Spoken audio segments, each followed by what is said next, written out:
Hello, and welcome to the very first episode of Pearls in Politics podcast.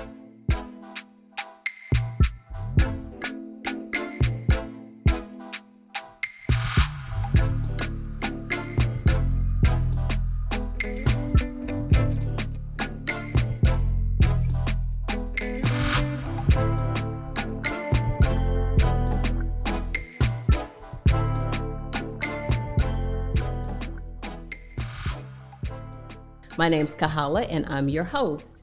I'm so happy that you chose to join me today. And if you've seen our trailer and if you've seen any of our posts and on all of our social media accounts, thank you so much for your likes, loves, shares, and your interest. Today on our very first episode, we are going to have a wonderful political pearl by the name of State Representative for the 114th District in the great state of Illinois, Representative Leda Latoya Greenwood. Today's episode, we will be discussing women and women in politics, women of color in politics, how much representation matters, and what she chairs, what she champions, and all the things that she's doing in the great state of Illinois. So without further ado, hello, Representative Greenwood. How are you today? Hello. How are you? Thank you so much for having me on the very first episode of Pearls in Politics. I am so honored. And of course, I'm so proud of you. Thank you for coming. Of course. I said, well, who would be best for the very first episode? And of course, you were the first person that came to mind. So I love your uninterrupted white. Thank you. You look fabulous and your pearls. And so let's get right into it. So tell our viewers and listeners, how do we know each other? Well, we go way back to childhood, St. Joseph Catholic School. And I have known you since then, since I'm older than you. So you've always been like a little sister to me, but we go all the way back to St. Joseph School. Sister Carmen Marie was our fabulous principal. Yes, she was. Yes, and if you think about the things that we learned under her leadership, it was really quite amazing if you think about education now and the things that we were learning. So we were learning about Black pride and Black history in our curriculum daily. So it wasn't a just February type of thing. So I think it's pretty amazing. She created a culture for us, less is more, and how to be a lady, and encouraged us to be smart and intelligent. And so I'm very proud of that St. Joseph School connection. Yes, and of course, many of you don't know, but many of you do. St. Joseph Elementary School was in the great city of East St. Louis, Illinois. So Leda Greenwood and I hail from the City of Champions. So whether it's the City of Champions, whether it's the 89 blocks, whether you calling it the boogie, that is where we're from. And we let everybody know. Absolutely. Everybody know. No matter where I go and what I do, I'm very happy to let people know that I'm from the great city of East St. Louis. That's right. That's right. Proud to represent. That's right. Yeah. That's right. So how long have you been in your current position as state rep in the 114th district? As state representative, I have been in office. I was elected in 2017. And so I remember that. Yes, I've been very fortunate and blessed to be able to serve communities from where I came from, East St. Louis, and the other communities that make up the 114th district. Okay. Yeah. Now, are you on the ballot in this year's election? I am. I'm currently on the ballot for our parent primary, which is June 28th, Tuesday, June 28th. And I'm on the ballot for state representative as well as state central committee woman, Democratic. Okay. So very excited about that. Now, tell us a little bit more about that. So to be a state central committee woman is to have a direct line to the Democratic Party of Illinois. So it's for the 13th Congressional District, and I will be able to represent the 13th congressional district in this role, and in terms of finding candidates, supporting candidates, strong candidates, and having a voice for us from the Southern Metro East area in that role. So I'm very excited about it. I hope I'm able to come out victorious in that. So that's right. That's right. So Leader Greenwood has a very strong voice, and we appreciate her very much. Thank you. Can I just add one more thing? It will be the first time that a Black woman has served in that role from our area. Okay. So that's very important as we talk about representation and diversity in the Democratic Party. So another first. Yes. Okay. So speaking of first, Leader Greenwood, are you a member of a Greek letter organization? I am Alpha Kappa Alpha Sorority Incorporated. Okay. Yes. See, she is everything Ethel intended. Okay. So give your chapter a shout out. Go ahead. I'm from the fabulous chapter, the dynamic chapter of Delta Delta Omega East St. Louis chapter. Okay. Yes.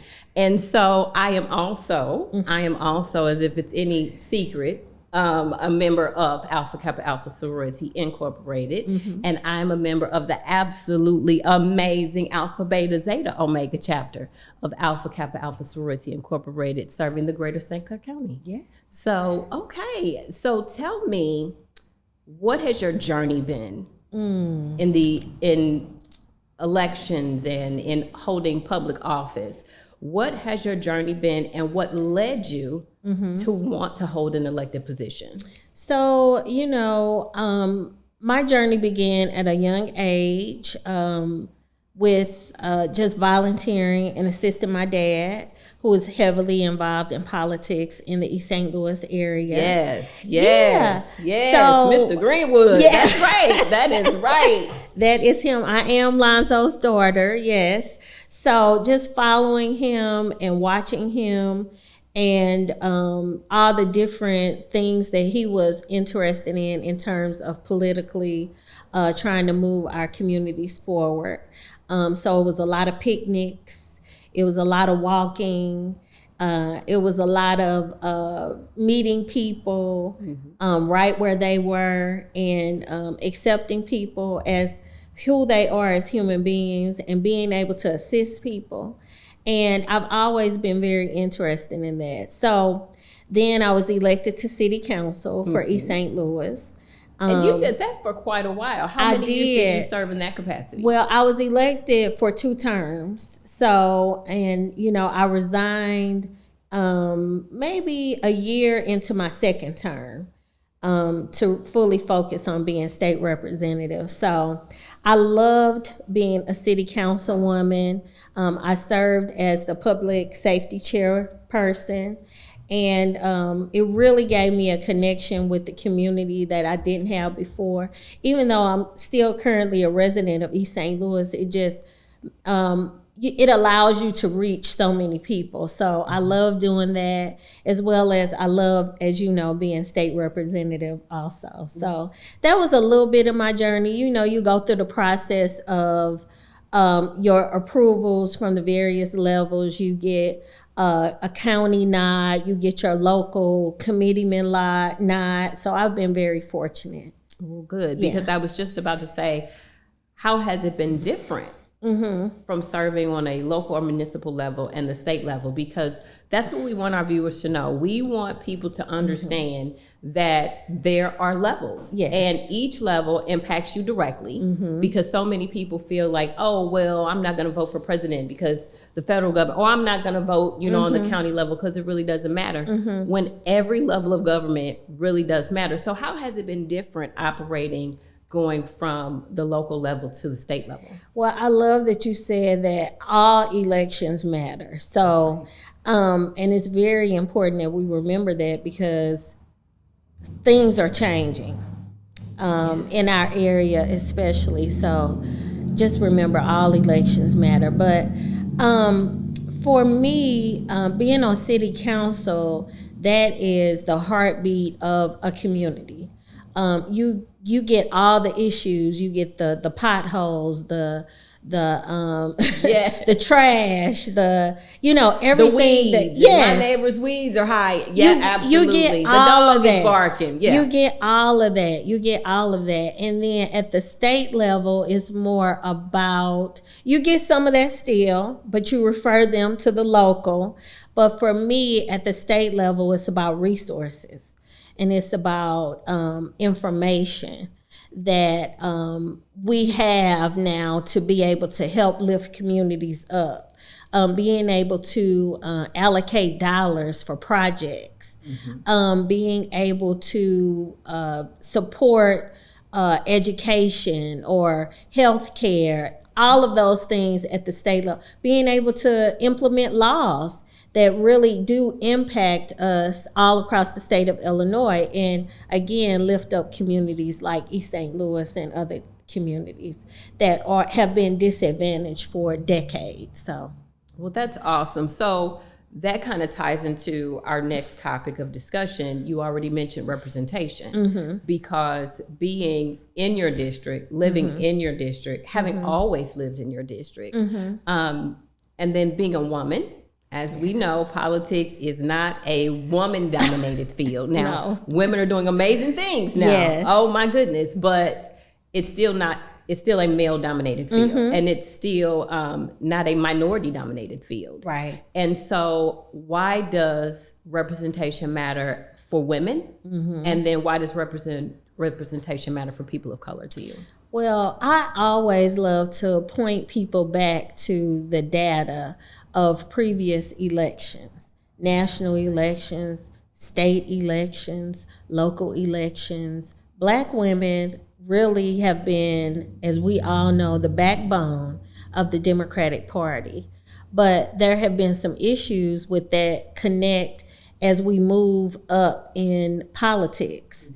And so it takes me back to the reason why I'm running for State Central Committee woman, because I truly do feel like diversity matters. We should be supporting candidates that look like me and you, that are of various genders, women candidates, and being able to push them forward and support them in any office that they would like to move forward in, even if it's local, school board, library board, all of those boards matter. And so for me, my journey is still, it's complicated sometimes being a woman and a minority. Sometimes I'm the only person in the room. Oh, I know all about that, because for our viewers, I was the elected circuit clerk in St. Clair County for over 10 years. And I won 3 elections. So every time I was on the ballot with you, this is my ballot mate for many years. We always won. And so I chose to transition to the wonderful position that I have in the middle of a term. However, I was always, almost always, the only circuit clerk of color in the room. So for anyone in the state of Illinois, there are 102 counties. And when I won in 20, I had a conversation with the then justice in our district and said, if no other clerks in the state run that are of color and when the ballot closes on November 6th of 2020, I will be the only circuit clerk of color in the entire state, 102 counties. Wow. You will have one circuit clerk of color in the entire state of Illinois. So for years, conferences and outings and things, I was the only person of color. And so I completely understand being the only person in the room. And normally it was just, for me, we have so many, we have 22 members of the Black Caucus. So it's not a thing of being the only one once you go to Springfield. But sometimes in our area, in our local area, you could be the only one that was there in the room and trying to have that seat at the table to make sure that all of our voices are heard. So you mentioned the Black Caucus. So tell us about the Black Caucus. Is it one caucus for both chambers? I know the answer, but our viewers may not. And so we want to educate. That's why we're here. So tell us about the Black Caucus. Is there one? Are there two? Is there one for each chamber? So in the House Black Caucus, of course, which is the best Black Caucus, okay, we have 22 members. And in the Senate, they have a Black Caucus. Okay. And then we have a joint Black Caucus, which brings us all together. So the Senate Black Caucus has Senator Peters as their chair. Okay. The House Black Caucus has Representative Buckner as our chair. Okay. And then our joint chair is Representative Sonia Harper. Okay. So within the Black Caucus, what do you all do? Like, why are you a caucus? What does it mean to all the people of the state of Illinois, not just the African American population? Well, anytime we're working together to bring issues that are affecting minorities across the state. And so there are a lot of communities that do not have a Black representative or a Black senator, but the population, like Cairo, the population is still a majority Black population. So we do things to implement policies and allocate resources for communities of color all across the state. And we know that when you lift up communities of color, you're lifting up everyone. So that's how you impact all Illinoisans. So, yeah. So let's talk about the Safety Act. Yes. Because that was definitely a huge act that brought about sweeping changes. And so what led your caucus to move towards the Safety Act? Well, what started it was, of course, the murder of George Floyd. And then on top of that, you got Breonna, you got Aubrey. It was just death after death, murder after murder of Black people, young Black people. And so it just started us as a caucus to want to move in a direction to begin to address those systemic issues that we've had, unfortunately, in the state of Illinois for quite some time. So the Safety Act was part of our public safety pillar, which we have 4 pillars: education, public safety, health care, and then economic opportunity. Okay. So which That's Senator awesome. Belt chaired the economic opportunity. He led that legislation in the Senate. So we were very successful in passing all 4 of our pillars and creating access and opportunity and equity in all those areas. So we're very happy with that. Still making some tweaks to the Safety Act and some other things. Yeah. Don't I know. Yes. In my current position, don't I know? Yeah. So, yes. Still making some tweaks, still trying to make sure that the message is heard, that it's in no way defunding the police, it's no way attacking the police, because we support the police. Absolutely. I support the police. And we need the police. Absolutely. And so it's no way doing any of those things. But what it is doing is correcting some systemic issues that we've had for quite some time. Okay. Yeah. That is wonderful. So, and I'm very familiar with Senator Peters and Senator Sims and Representative Slaughter. And of course, Senator Belt will be here. And Senator Belt is your senator. Yep. He is my senator, the 57th district. And Representative Jay Hoffman is my brother rep representing the 113th district. And so I tell people we have the best trio in the state of Illinois. We get the job done, I think, for the Metro East. So I'm very, very happy to serve with both of them. Awesome. Yeah. So let's talk about you serving. And you notice you're not LaToya today. Right. You are leader and representative. We put respect on people's names. At Pearls and Politics Podcast, you earned everything that you have and everything that you were doing. And so Thank you. Leader Greenwood, please tell us how you became Leader Greenwood. I tell you, so we elected our first Black speaker. Yes. In the Welch, 200-year history of our state. Speaker Emmanuel Chris Welch. Yes. And he is under his leadership, he appoints his leadership team, and he appointed me as majority conference chairperson. So I have been over the moon. Thank you. Thank you. And just very excited to serve under his leadership. It's historic, and he has done some amazing things for our caucus. So very happy. Awesome. Awesome. So what committees do you chair?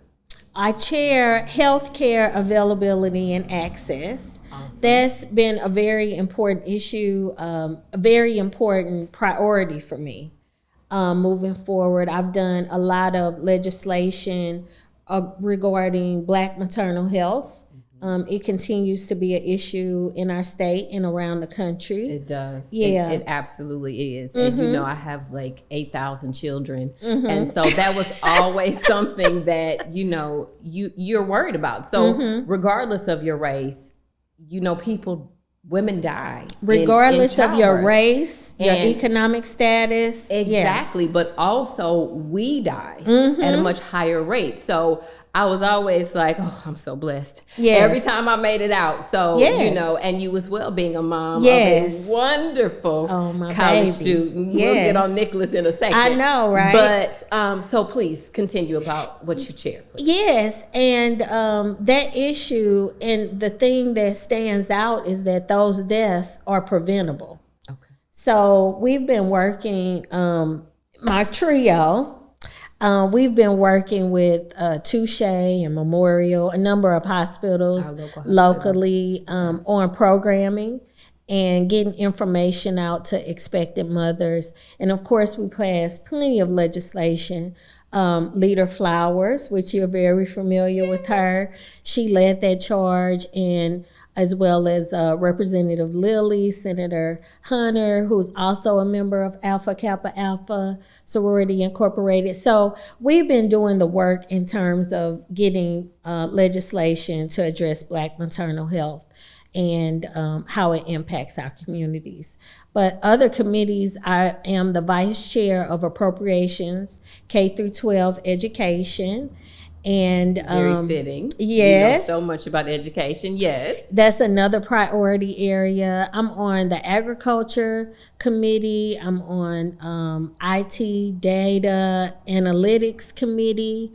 I'm on utilities, public utilities, labor and commerce. Very important for our area. Absolutely. To have a voice with labor, strong labor supporter of the men and women who are in our unions locally.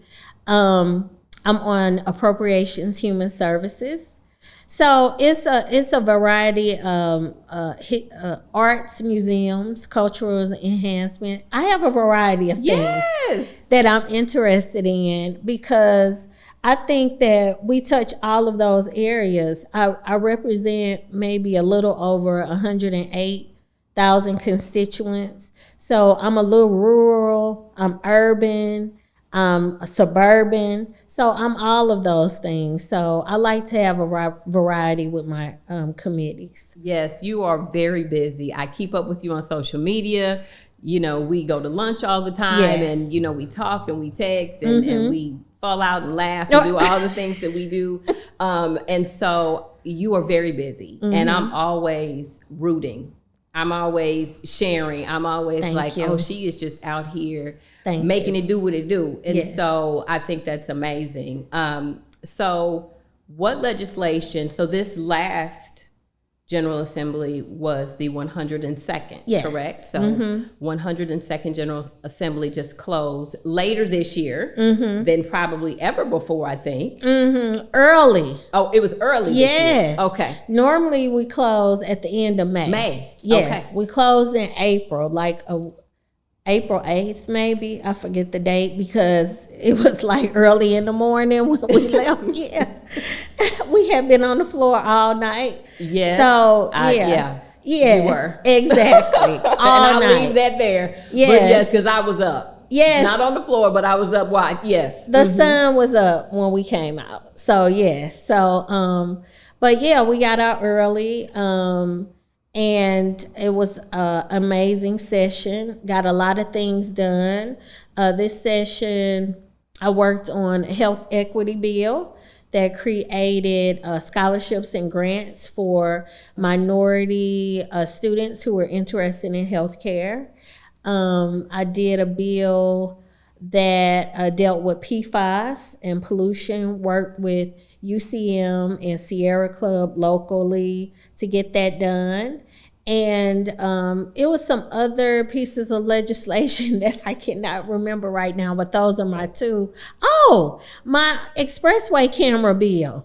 And I worked with Brendan Kelly, our former state's attorney, who's now director of Illinois State Police, and St. Clair County Sheriff Rick Watson, and East St. Louis Police Chief Kendall Perry on that legislation for the expansion of expressway cameras, because we've had experienced a lot of crime. So I was very excited about that. The governor has signed those three bills into law, so we'll be rolling those things out soon. Again, Yeah. just very busy for the people of your district, and for the people of the state of Illinois. Like I said, it's just awesome to watch. So we want to make sure that we are informed here, that we have the knowledge that we need, so that way we can make educated decisions. Whether it's volunteer, because we are the change, and we can be the change that we want to see. And then we want to be able to make informed and educated decisions at the ballot box when we rock our votes, because at Pearls and Politics Podcast, we vote.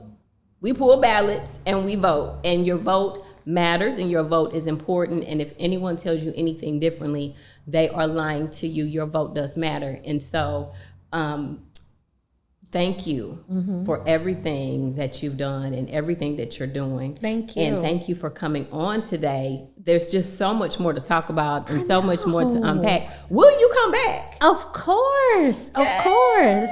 And I want to thank you, because I think it's very important that as women, we just continue to lift each other up. And it's fine to showcase and collaborate and to partner and to say you doing it and congratulating people. You know, we should be doing that a lot more. So I thank you so much for having me today. And I look forward to coming back, of course. Again and yes. again. That's right. So, because you were our very first guest, I have a gift for you. And it's in the pink tea rose bag that's under your table. So you can go ahead and open it. Oh, and you get gifts? Yes. Okay. Thank you. To my beautiful political pearl, Leader Greenwood. Let me.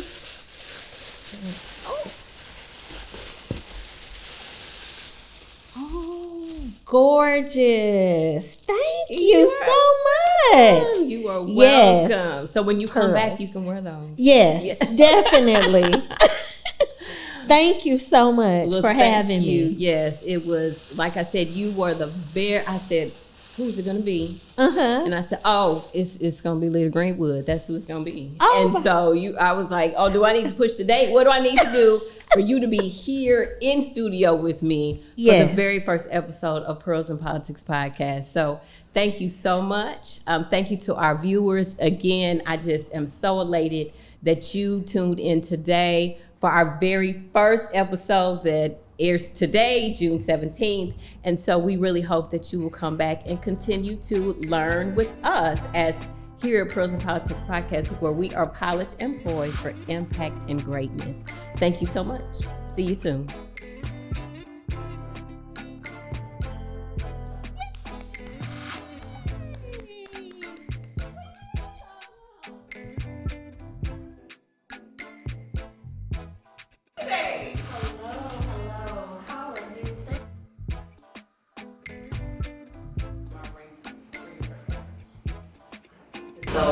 Forward. Wow. Thank us at Pearls and Politics Podcast.